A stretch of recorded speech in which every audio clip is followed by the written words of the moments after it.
In the digital age, applications are an integral part of our day-to-day lives. But where do these applications come from? And who are the people that make them? Andrew Natali is a software developer at the Project Factory, and he has helped to create a number of applications that you can find on your smartphone. To learn more about what life is like as a software developer, we joined Andrew at his office in Surrey Hills, Sydney. My name's Andrew Natali and I work for a company called the Project Factory. I'm a software developer. I focus on iOS apps. Our company does multi-platform solutions, usually a lot of web stuff and app design and development for healthcare and entertainment.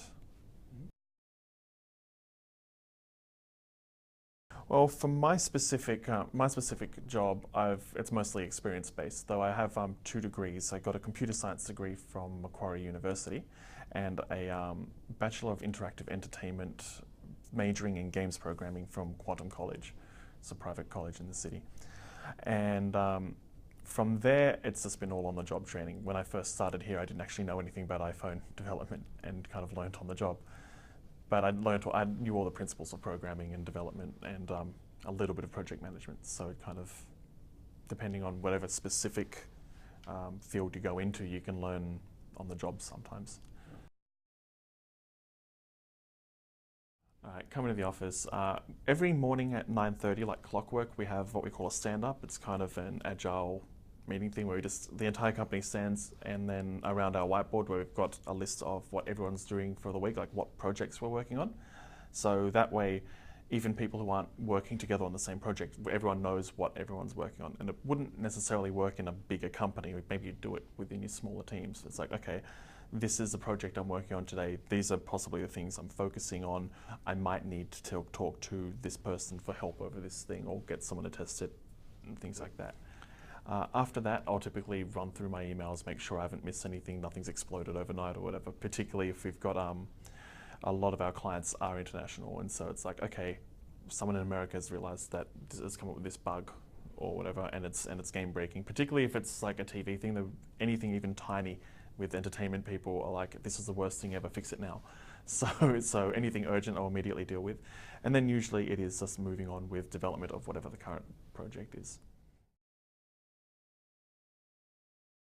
In terms of having a small team, it's quite good because we get to know everyone quite well, rather than, I imagine it's a little bit more distant in there. I mean, we have office dues all the time. We make sure we get along quite well. So it's interesting. Like, you always hear talk of office culture, and we make sure ours is quite strong. And there have been some times we've knocked back new hires based on the fact that they wouldn't really fit in with us. Like, they were very strict on just ignoring everything and coding or something like that.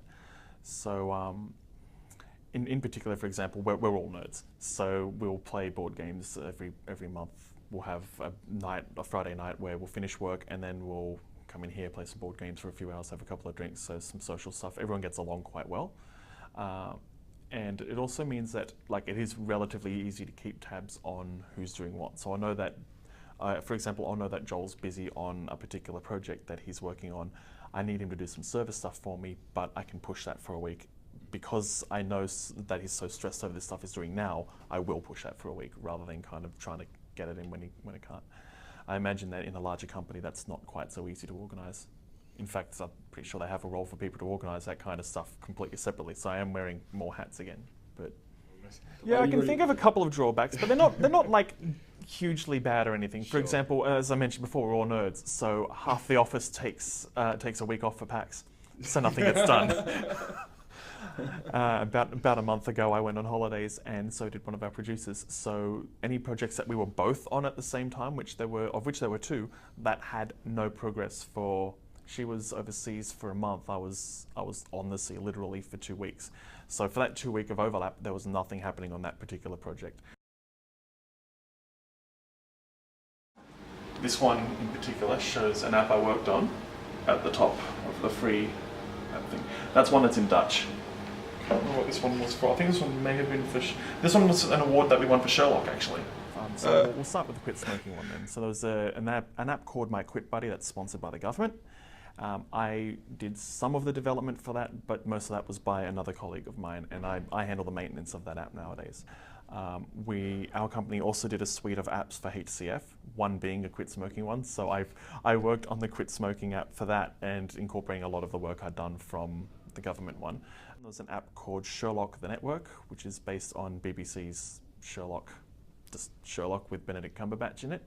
Currently it's off the iOS store because it needs some updates before Apple will let us have it back on. It's one that kind of fell by the wayside a little bit, but that app proved to be quite popular among fans of the show, and later this year we can expect to have it back online. I did an app for the Powerpuff Girls this year, so it was effectively a story-making one based off the cartoon, and unfortunately they didn't release the app in Australia. The clients made Australia not one of the target markets, right. So it's not even in our app store. But we did that developing. It was the first big development I've done in the Unity game engine, and that runs on Android and iOS. So that was fun. I worked on the 3 yearly consecutive home and away apps. So that's the one I was talking about where there was competitions and stuff involved. Right. When the series ended, they had an 8-week or so gap between the next season starting, and so the app released new content weekly to kind of bridge a gap, and it's sort of the season ended on a cliffhanger, and so playing the game would reveal more about the cliffhanger. It was like there was a bus crash and someone died. Who died? And so each week they would reveal another one of the people on the bus who'd survived the crash. They killed the bus driver, who was a character they introduced purely to drive the bus. Oh, as a developer, I tend to I find it really rewarding when I find a difficult bug and then resolve that. And a lot of the time it's sort of really stressful for a few days. It's like, okay, I don't know why this is broken, but it is. And you just start to delve deep into this spider web of code you've created over a deadline. So the most rewarding things are doing interesting things you haven't done before, learning from it, and solving problems. And fixing bugs is usually a result of, like, a cause of some of those. So. Yeah. Challenges, I mean, in my particular role, my job's usually be told what the project is and then work on it. So sometimes, particularly when we're doing entertainment-based stuff, we have very short deadlines. So long days, lots of work having to be done in a short period of time. And so one of the bigger challenges of that is just getting tired, tired and stressed, because you make more mistakes when you're those things. There's also some of the work, occasionally I've got to write documentation for when someone else is taking the code and working with it, maintaining it from there. That's never a fun job. It's more fun to code than it is to write about it. Mm-hmm. How many overnighters I'd be pulling? Bad? Actually, it's gotten a lot better. We when I first started, like, everyone's been skilling up, and our team's been together for the most part, particularly in terms of development, for years now. But when I first joined them, a lot of our management weren't sure about, well, A, what I'm capable of, which is just going to come with time and familiarity, really. But on top of that, there was a lot of scheduling things where we would need months to develop a feature, and we were given maybe one. And so that resulted in a lot of overnighters. Ever since I was a kid, I wanted to become a programmer from playing video games, actually. I just gone, someone had to make these, I'd love to do it. So I learned how to program, I went to uni for that. To get this specific job, I kind of just got really lucky. I came out of college and then just started applying for any programming job I could find. And then a friend of mine, who I studied with, found the ad for this particular place. And so I applied and kind of got lucky.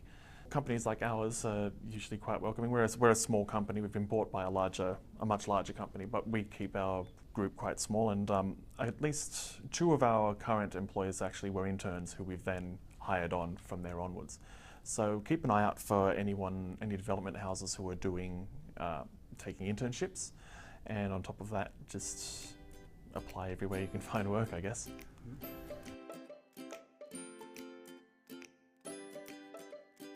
We hope you enjoyed this presentation.